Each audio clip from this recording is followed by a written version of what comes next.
Hello दोस्तों, good morning.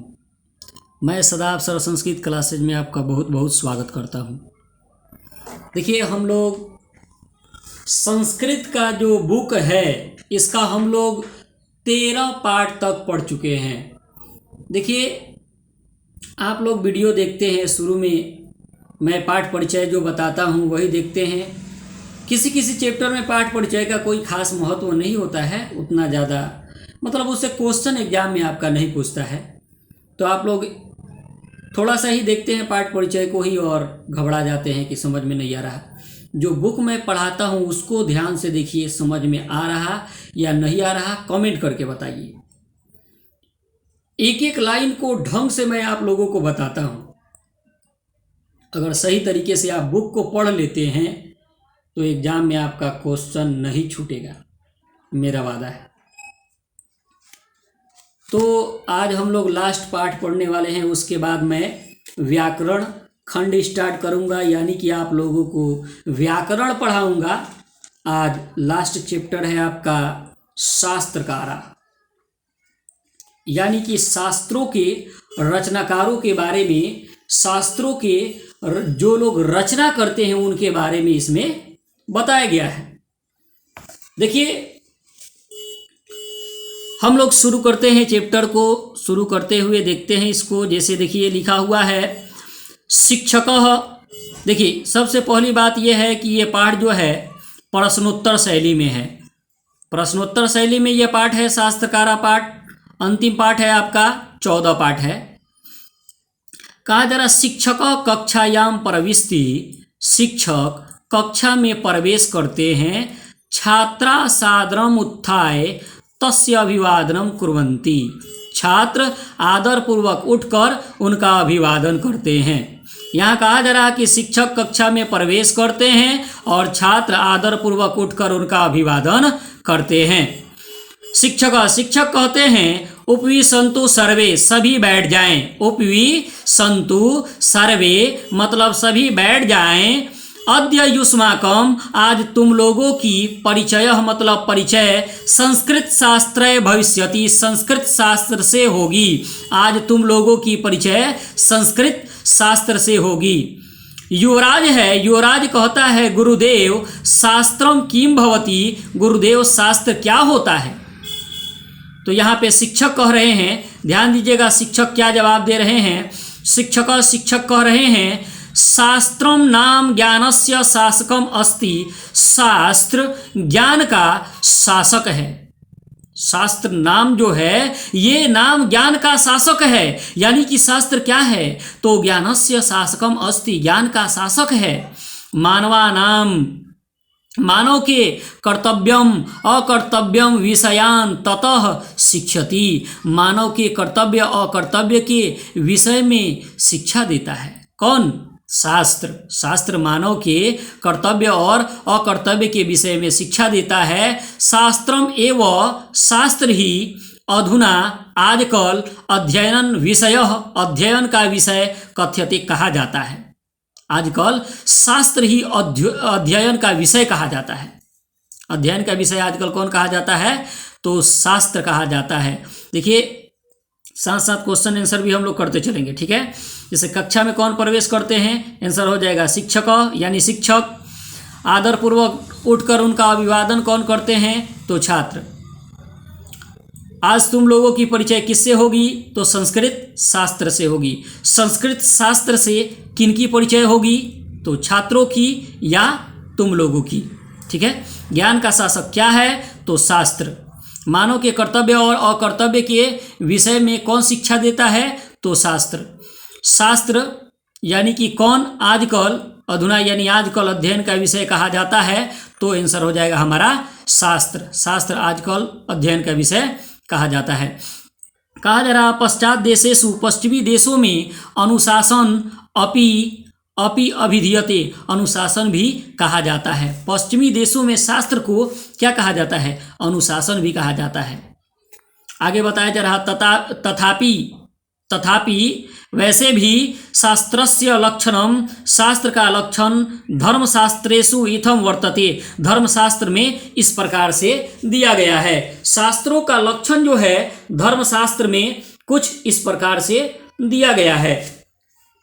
जैसे प्रवृत्तिर्वा निर्वृत्तिर्वा नित्येन कृत्येन वा पुंसाम येनोपदेश्यते तत्शास्त्रम अभिधीयते।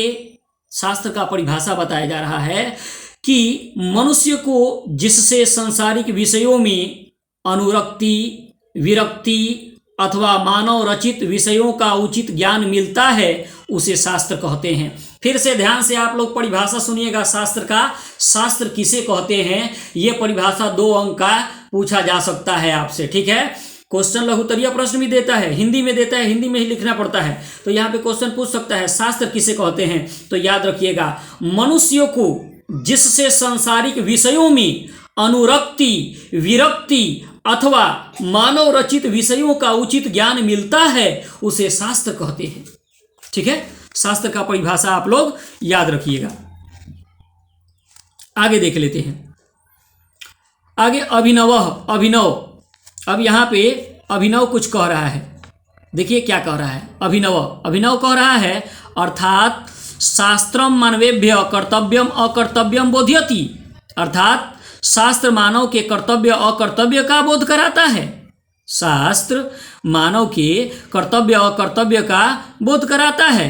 शास्त्रम नित्यम भवतु वेद रूपम, शास्त्र नित्य वेद स्वरूप हो, अथवा कृतकम भवतु ऋषिय परिणीतम, अथवा कृतकम यानी रचा गया हो, ऋषिय परिणीतम ऋषियों के द्वारा रचा गया हो, यानी कि कृतकम का मतलब होता है मानव द्वारा रचा गया, ठीक है, यानी कि कृत्रिम, मानव द्वारा रचा गया हो, ऋषियों के द्वारा रचा गया कृत्रिम हो, ऋषियों के द्वारा रचा गया कृत्रिम हो। शिक्षक कहते हैं सम्यक जानासी वत्, सही जानते हो बच्चे, कृतकम शास्त्रम ऋषिय, यानी कि ये कृत्रिम शास्त्र ऋषि तथा अन्य विद्वांसः वा रचितवन्त, अन्य विद्वानों के द्वारा रचा गया है। ये मानव रचित शास्त्र ऋषियों तथा अन्य विद्वानों के द्वारा रचा गया है। सर्वप्रथम षड कहा जा रहा, षट वेदांगानी शास्त्राणी संति, 6 वेदांग शास्त्र हैं। वेदांग कितने हैं तो 6 हैं। वेदांग कितने हैं 6 हैं। तानी उनमें शिक्षा, कल्पः, व्याकरणम, निरुक्तम, छंद, ज्योतिषम, याद रखिएगा। वेदांग कितने हैं तो 6 हैं। 6 का नाम याद रखिएगा, शिक्षा, कल्प, व्याकरण, निरुक्त, छंद, ज्योतिष। वेदांग का नाम कैसे याद रखिएगा, शिक्षा, कल्प, व्याकरण, निरुक्त, छंद, ज्योतिष। ये वेदांग 6 हैं, शिक्षा, कल्प, व्याकरण, निरुक्त, छंद, ज्योतिष। इमरान कहता है गुरुदेव एतेषां विषयानां के प्रणेतार, गुरुदेव इन सभी विषयों के कौन कौन रचयिता हैं। मतलब कि ये जो शास्त्र है इन शास्त्रों के इनके रचयिता कौन कौन हैं, इसके बारे शास्त्रों के रचनाकार के बारे में इमरान पूछ रहा है। कौन पूछ रहा है, इमरान शास्त्रों के बारे में पूछ रहा है, रचनाकारों के बारे में। शिक्षक कहते हैं श्रीनु यूयम सर्वे सावहितम, सुनो तुम सभी सावधानी पूर्वक। सावहितम यानी सावधानी पूर्वक। श्रीनु यूयम सर्वे सावहितम, सुनो तुम सभी सावधानी पूर्वक। क्या सुनाते हैं सावधानी पूर्वक, कहते हैं शिक्षा उच्चारण प्रक्रिया बोध्यति, शिक्षा उच्चारण प्रक्रिया का बोध कराता है। उच्चारण प्रक्रिया का बोध कौन कराता है तो शिक्षा। साथ साथ क्वेश्चन आंसर भी हम लोग करते चलेंगे। उच्चारण प्रक्रिया का बोध कौन कराता है, आंसर हो जाएगा शिक्षा। पाणिनीय शिक्षा तस्य प्रसिद्धो ग्रंथ, कहा जा रहा है कि पाणिनि के द्वारा रचा गया उनका प्रसिद्ध ग्रंथ है।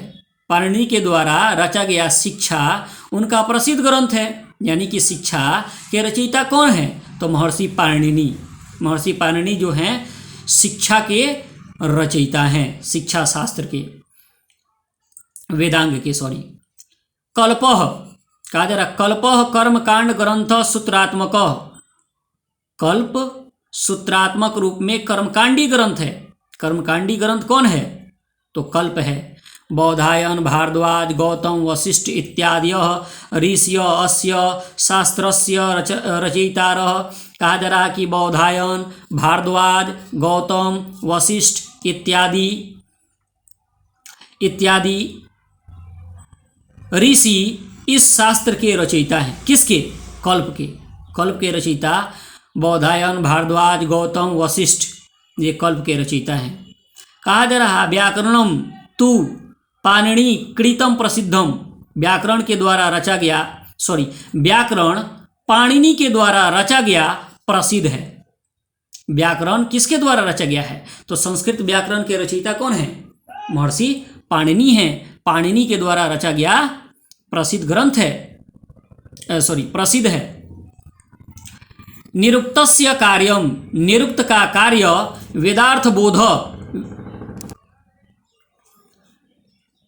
कहा जा रहा कि निरुक्त का कार्य, निरुक्तस्य कार्यम, निरुक्त का कार्य वेदार्थ बोध, वेदों के अर्थ का बोध कराना है। निरुक्त का कार्य क्या है? तो वेदों के अर्थ का बोध कराना है, मतलब कि वेदों के अर्थ को बताता है निरुक्त। तस्य रचयिता यास्कः, उसके रचयिता यास्क हैं। किसके?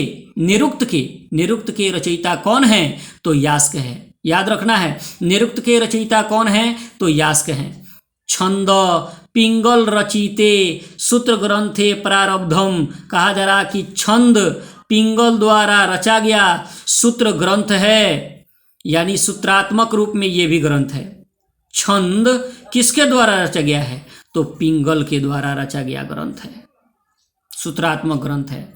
ज्योतिषम, ज्योतिष शास्त्र को लगधर रचितेन, लगधर के द्वारा रचा गया। वेदांग ज्योतिष ग्रंथेन प्रावर्तत, वेद ज्योतिष ग्रंथ से लिया गया है। यानी कहा जा रहा है कि ज्योतिष शास्त्र को लगधर द्वारा रचे गए वेद ज्योतिष शास्त्र से लिया गया है। तो आपसे क्वेश्चन पूछा जा सकता है ज्योतिष शास्त्र के रचयिता कौन है? तो लगधर हैं। लगधर ज्योतिष शास्त्र के रचयिता हैं। ठीक है, तो कुल मिलाकर के वेदांग कितने हैं? तो 6 हैं। शिक्षा, कल्प, व्याकरण, निरुक्त, छंद, ज्योतिष। और इन 6 के रचनाकार के बारे में आप लोगों को याद रखना है, ऑब्जेक्टिव क्वेश्चन के रूप में याद रखना है। आज मैं यहीं तक पढ़ा करके छोड़ रहा हूं, इसको 2 भाग में पढ़ाऊंगा ताकि आराम आराम से आप लोग समझिएगा, आप लोगों को कठिनाई न हो, इसके लिए मैं इसको पार्ट 2 इसका बनाऊंगा। ठीक है, अगर मेरी वीडियो आप लोग को समझ में आ रही हो तो लाइक, कमेंट, सब्सक्राइब जरूर कीजिएगा, और नहीं समझ में आ रही हो तो आप लोग कमेंट करके बताइएगा कि समझ में नहीं आया है। पार्ट 2 में और ज़्यादा मैं समझाने का प्रयास करूंगा। इसको लाइन बाय लाइन मैं समझाया हूं, और इससे जो क्वेश्चन निकला है उसको ध्यानपूर्वक आप लोग क्वेश्चन को याद रखिएगा या कॉपी में कहीं नोट कर लीजिएगा। ठीक है, धन्यवाद।